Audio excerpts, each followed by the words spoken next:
El día en que me descubrí mirando mi reflejo en la ventana antes de salir de casa, ajustándome la camisa mientras por dentro ensayaba lo que iba a decir más tarde, sentí una ligera incomodidad que no venía del cuerpo. Afuera la mañana era clara. El cielo estaba limpio. El mundo parecía recién estrenado.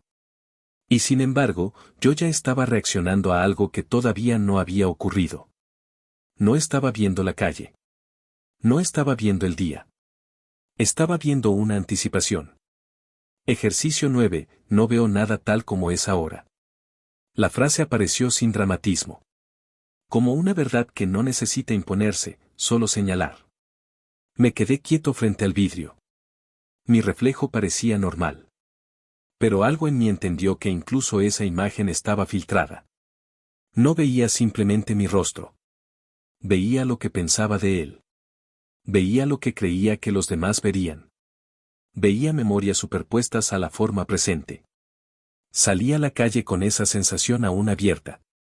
El aire fresco tocó mi cara. Un vecino cruzó la acera. Un perro ladró a lo lejos. Todo era simple.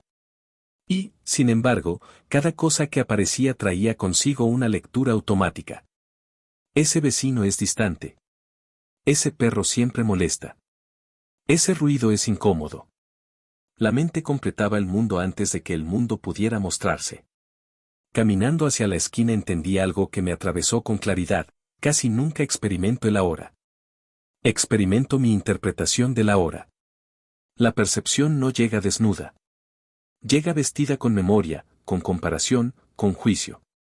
Recordé entonces una frase de Francis Lucille en El perfume del silencio, donde sugiere que lo que vemos está siempre teñido por lo que sabemos. Que la experiencia pura es anterior al comentario mental, pero que rara vez permanecemos en ese estado previo. Comprendí que mi mente no descansa. Clasifica. Evalúa. Traduce. Y al hacerlo, sustituye lo que es por lo que cree que es. Mientras esperaba que el semáforo cambiara, observé mis pensamientos como si fueran voces externas. Hoy será complicado. Seguro esa conversación saldrá mal. Ya sabes cómo termina esto. Ninguno de esos pensamientos estaba ocurriendo en la realidad inmediata. Eran proyecciones. Sin embargo, mi cuerpo reaccionaba como si fueran hechos. Un leve nudo en el estómago. Una tensión en los hombros. No veo nada tal como es ahora. La frase comenzó a sentirse menos filosófica y más práctica. Porque no se trataba de negar la existencia del mundo, sino de reconocer que lo que llamo mundo está atravesado por una red de significados que yo mismo construyo. Recordé entonces el documental DMT, de Spirit Molecule. Más allá de las experiencias intensas que allí se narran, lo que me impactó siempre fue la idea de que la realidad que creemos sólida puede desarmarse cuando el filtro cambia. Pensé que no necesito alterar estados de conciencia para notar que el filtro ya está operando. Basta con observar cómo reacciono antes de mirar con claridad. Crucé la calle. Un coche pasó más rápido de lo habitual. La mente inmediatamente etiquetó, imprudente. Pero en ese mismo instante me pregunté, ¿lo vi imprudente o lo interpreté imprudente? La diferencia parecía pequeña, pero era profunda. Ver implica presencia. Interpretar implica pasado. Me acordé de David R. Loy en Dinero, Sexo, Guerra y Karma cuando explica cómo el sentido del yo se construye alrededor de historias repetidas. Entendí que mi percepción no es neutral porque mi identidad no es neutral. Si veo amenaza, refuerzo una versión vulnerable de mí. Si veo injusticia, refuerzo una versión indignada. Cada interpretación sostiene un personaje. Y si ese personaje necesita confirmarse constantemente, entonces el mundo entero se convierte en escenario para esa confirmación. Seguí caminando. Decidí hacer algo muy simple. Mirar sin añadir adjetivos. El árbol no era bonito ni descuidado. Era árbol. El ruido no era molesto ni agradable. Era sonido. La persona que pasó junto a mí no era amable ni distante. Era presencia en movimiento. Duró pocos segundos. La mente volvió a intervenir. Esto es absurdo. No puedes vivir sin interpretar. Y tal vez sea cierto que interpretar es parte de la funcionalidad humana. Pero creer que mi interpretación es la verdad absoluta es otra cosa. En ese punto comprendí que el ejercicio no me pide eliminar el pensamiento. Me pide cuestionar su autoridad. Me vino a la memoria una escena del documental de Miracle of Awareness, donde se explora la posibilidad de observar la mente sin identificarse con ella. No como técnica complicada, sino como un acto sencillo de honestidad, reconocer que lo que pienso no siempre describe lo que es. Mientras avanzaba, noté que muchas de mis reacciones están adelantadas. No respondo al presente. Respondo a una versión previa del presente. La mente anticipa patrones y los proyecta antes de verificar si siguen siendo válidos. Entonces entendí algo más inquietante: tampoco veo a las personas tal como son ahora. Veo la última impresión que guardé de ellas. Veo la memoria. Veo el archivo. No veo la frescura del instante.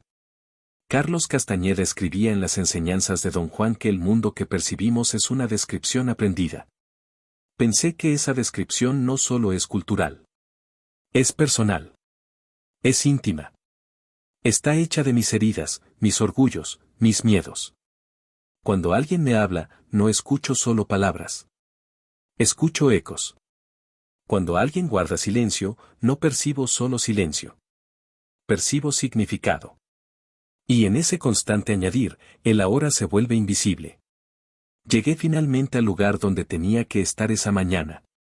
Antes de entrar, me detuve unos segundos. Respiré. Me pregunté suavemente, ¿puedo mirar este momento sin cargarlo con lo que creo que será? No sabía si podría. Pero la sola pregunta abrió un espacio.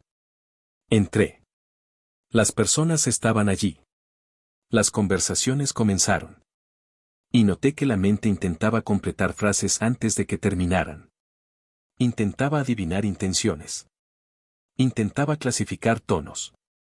Cada vez que lo notaba, no luchaba contra ello. Solo reconocía: interpretación. Algo empezó a suavizarse. No porque el mundo cambiara, sino porque dejé de afirmar con tanta seguridad que sabía lo que estaba viendo. En medio de una conversación particularmente intensa, sentí el impulso habitual de defender mi punto de vista. La energía subía. El cuerpo se tensaba. Y entonces recordé la frase. No veo nada tal como es ahora. ¿Estoy reaccionando a lo que esta persona está diciendo, o a lo que creo que significa para mí? Ese segundo de pausa cambió la calidad de la respuesta. No respondí desde ataque ni desde defensa. Respondí desde curiosidad. Y la conversación tomó un giro inesperado. No hubo conflicto. Hubo aclaración. Comprendí que muchas de las fricciones de mi vida no nacen del presente, sino del filtro que aplico sobre él. Al terminar la mañana, sentí algo distinto. No euforia. No iluminación. Una ligereza discreta. Como si el mundo hubiera perdido parte del peso que yo mismo le añadía. No puedo afirmar que ahora veo todo tal como es. Pero sí sé que he empezado a ver que no lo hacía. Y ese reconocimiento no me hizo sentir pequeño. Me hizo sentir libre. Porque si mi percepción está teñida, también puede limpiarse. Y si el ahora no necesita mi interpretación para existir, entonces quizá por primera vez pueda permitirle mostrarse sin que yo lo reescriba antes de tiempo. Ya avanzada la tarde, me sorprendí defendiendo una opinión con más intensidad de la necesaria mientras la otra persona apenas intentaba explicar su punto. Sentí como el cuerpo se adelantaba a la comprensión. No era solo conversación. Era territorio. Era identidad. Era una sensación sutil de amenaza que no estaba en las palabras del otro, sino en mi lectura de ellas. Y en medio de ese intercambio, algo se abrió con claridad incómoda. Estaba reaccionando a lo que creía que significaban sus frases, no a las frases mismas. No repetí la línea del ejercicio. La llevaba como fondo. Mientras hablaba, noté que mi mente ya había decidido el desenlace. No me está entendiendo. Quiere imponer su visión. Esto terminará igual que otras veces. El cuerpo respondía a esa narrativa anticipada. El tono subía levemente. Los músculos del cuello se tensaban. El corazón marcaba un ritmo más rápido. Todo estaba ocurriendo antes de que realmente escuchara. Y entonces apareció la pregunta, suave pero firme, ¿estoy viendo esto tal como es ahora, o estoy viendo lo que espero que sea? No fue fácil detenerme. La inercia de tener razón es fuerte. Pero respiré. Permití un segundo de silencio interno. Y en ese segundo me di cuenta de algo esencial, mi percepción estaba mezclando presente con pasado. No escuchaba solo esta voz frente a mí. Escuchaba otras voces de otros momentos. Otras discusiones. Otras heridas. Recordé algo que había leído de Francis Lucille en El perfume del silencio, esa afirmación casi desarmante de que lo que llamamos experiencia es conciencia más pensamiento. Y que si el pensamiento se aquieta, la experiencia se vuelve más simple. Me di cuenta de que mi experiencia en ese instante no era solo conversación. Era pensamiento superpuesto a conversación. Escuché de nuevo. Esta vez sin preparar respuesta. Sin buscar refutar. Solo escuchar. La otra persona terminó su frase. Y algo curioso ocurrió. No había ataque. Había vulnerabilidad. Había inseguridad disfrazada de firmeza. Lo que yo había interpretado como imposición era, en realidad, miedo a no ser tomado en cuenta. Sentí una mezcla de vergüenza y compasión. Vergüenza por lo rápido que había construido un enemigo. Compasión por la facilidad con la que lo hacemos. Me vino a la mente la película de Miracle of Awareness. En ella se explora cómo la simple observación consciente transforma la relación con lo que ocurre sin necesidad de cambiar lo que ocurre. Y comprendí que la transformación no estaba en convencer al otro. Estaba en limpiar mi mirada. David R. Loy habla en Dinero, Sexo, Guerra y Karma de cómo el sentido del yo se refuerza en cada conflicto interpretado como amenaza. En ese momento vi con claridad que mi identidad necesitaba sentirse correcta para sostenerse. Si el otro estaba equivocado, yo estaba seguro. Si el otro estaba atacando, yo estaba justificado. Pero si no veo nada tal como es ahora, entonces tampoco veo al otro como es ahora. Lo veo a través del filtro de mi historia. La conversación cambió cuando cambié mi postura interna. No porque me volviera pasivo, sino porque dejé de reaccionar desde una narrativa previa. Hice una pregunta en lugar de afirmar. Y la respuesta que llegó fue distinta a la que esperaba. Comprendí que muchas discusiones no son sobre hechos, sino sobre interpretaciones no examinadas. Más tarde, ya caminando de regreso a casa, sentí el cansancio leve que deja la tensión emocional. Y sin embargo, había algo nuevo. Una sensación de responsabilidad distinta. No responsabilidad por lo que el otro dice. Responsabilidad por cómo lo estoy viendo. Pensé entonces en el documental DMT, de Spirit Molecule y en cómo muchas personas describen la experiencia de ver la realidad desde una perspectiva completamente diferente. Tal vez el ejercicio es eso, pero en versión cotidiana, cambiar la perspectiva sin necesidad de experiencias extremas. Solo cuestionando la certeza automática. La tarde avanzaba. La luz comenzaba a suavizarse. Y yo sentía que algo se estaba reconfigurando internamente. No era que ahora viera todo con claridad absoluta.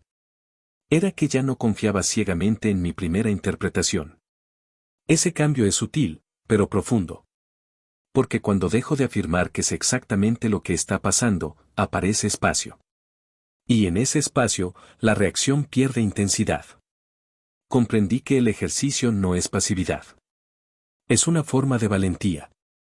Valentía de admitir que mi lectura puede estar equivocada. Que mi percepción puede estar teñida. Que lo que creo tan evidente tal vez no lo sea. Al llegar a casa, antes de entrar, me detuve un momento en la puerta. El día aún no había terminado. Sentí que la práctica continuaría en la noche. Pero algo ya se había movido. No veía perfectamente. Pero empezaba a ver que no veía. Y esa conciencia, lejos de ser desalentadora, era profundamente liberadora. Porque si mi percepción no es absoluta, entonces tampoco lo son mis conflictos. Y si puedo pausar antes de interpretar, puedo empezar a vivir el ahora con menos carga de ayer. La noche terminó de caer y el murmullo de la ciudad se volvió más tenue que mis propios pensamientos. Me senté en el suelo junto a la ventana abierta y dejé que el aire fresco rozara mi rostro sin intentar interpretarlo. No había conversación que resolver. No había mensaje pendiente. No había discusión en curso. Y, sin embargo, la mente seguía activa, como si temiera quedarse sin algo que analizar. La oscuridad no pedía explicación. Solo estaba. Y en ese estar, comprendí algo con una claridad distinta a la de la mañana o la tarde. Durante el día había observado mis interpretaciones sobre los demás, sobre las situaciones, sobre los eventos. Ahora comenzaba a notar algo más íntimo, incluso mi silencio quería ser interpretado. Incluso la quietud era etiquetada como calma o cansancio o avance espiritual. La mente no se rinde fácilmente. Cerré los ojos. No para meditar correctamente. No para alcanzar un estado. Solo para no añadir más estímulos. La respiración entraba y salía sin esfuerzo. El cuerpo estaba ahí, sostenido por el suelo. La noche envolvía todo con la misma neutralidad con la que el día había ofrecido luz. Y entonces surgió una pregunta sin palabras, ¿qué hay aquí antes de que lo nombre? No fue una pregunta conceptual. Fue una rendición mínima. Una disposición a no concluir. Recordé algo que había leído de Shunryu Suzuki en Mente Zen, Mente de Principiante, esa invitación a permanecer abiertos como si cada instante fuera el primero. Comprendí que ver tal como es ahora no significa eliminar la mente, sino permitir que no esté saturada de conclusiones. La mente de principiante no es ignorante. Es fresca. La noche era fresca. Escuché un coche pasar a lo lejos. Antes habría pensado ruido. Ahora fue simplemente sonido. Sentí un leve dolor en la espalda. Antes habría dicho incomodidad. Ahora era sensación. Noté un pensamiento que surgía, hoy lo hiciste mejor que ayer. Y en lugar de abrazarlo o rechazarlo, lo dejé flotar y desaparecer. Algo empezó a suavizarse. No porque el mundo cambiara, sino porque yo dejaba de presionarlo para que confirmara algo. En esa quietud, me vino la imagen de la película My Reincarnation, no como argumento literal, sino como símbolo de continuidad. Comprendí que mi percepción arrastra historias como si fueran herencias invisibles. Cada mirada está cargada de pasado. Cada reacción es una repetición casi genética de la identidad. Y sin embargo, en ese momento específico, sentado en la oscuridad, no había historia activa. No porque la hubiera eliminado, sino porque no la estaba alimentando. Respiré más profundo. Con cada exhalación, notaba cómo las interpretaciones perdían intensidad. No se desvanecían del todo. Pero dejaban de tener urgencia. Y ahí entendí algo que no había visto durante el día, el ahora no necesita mi defensa. No está incompleto. No está esperando mi juicio para existir. Es completo antes de que lo nombre. La sensación fue extrañamente humilde. Durante años he creído que entender el mundo era una forma de control. Que interpretar era sinónimo de inteligencia. Pero ahora veía que la interpretación constante es, muchas veces, miedo disfrazado de claridad. Miedo a no saber. Miedo a no tener razón. Miedo a no estar seguro. Y cuando ese miedo se observa sin ser seguido, pierde peso. La habitación seguía igual. Las sombras proyectadas por la luz exterior dibujaban formas en la pared. El aire entraba y salía de mis pulmones. Nada extraordinario estaba ocurriendo. Pero por dentro había un espacio más amplio. Imaginé entonces que cada percepción del día era como una capa sobre un cristal. Una película fina de memoria, juicio y expectativa. No intenté arrancarlas de golpe. Solo dejé que el cristal reposara. Y poco a poco, sin esfuerzo violento, algo se aclaraba. No estaba viendo una visión mística del mundo. Estaba viendo menos distorsión. Y eso era suficiente. Comprendí que cada vez que afirmo con seguridad esto es así, estoy cerrando la posibilidad de que sea más amplio de lo que creo. Y cada vez que me permito no saber, el instante respira. No fue una revelación explosiva. Fue una quietud estable. Una sensación de que el mundo no está contra mí, ni a favor mío. Solo es. Y que el sufrimiento aparece cuando lo convierto en confirmación de mi identidad. Me quedé allí largo rato. No contando minutos. No buscando experiencias. Solo presente. Cuando finalmente abrí los ojos, la noche estaba más profunda. Y algo en mí estaba más ligero. No porque ahora vea todo perfectamente, sino porque ya no estoy tan convencido de que lo veía antes. Y esa pequeña grieta en la certeza cambia la forma en que el mañana puede comenzar. Si hoy he permitido que el ahora exista sin mi comentario constante, quizá mañana pueda mirar con un poco menos de historia y un poco más de frescura. No como logro.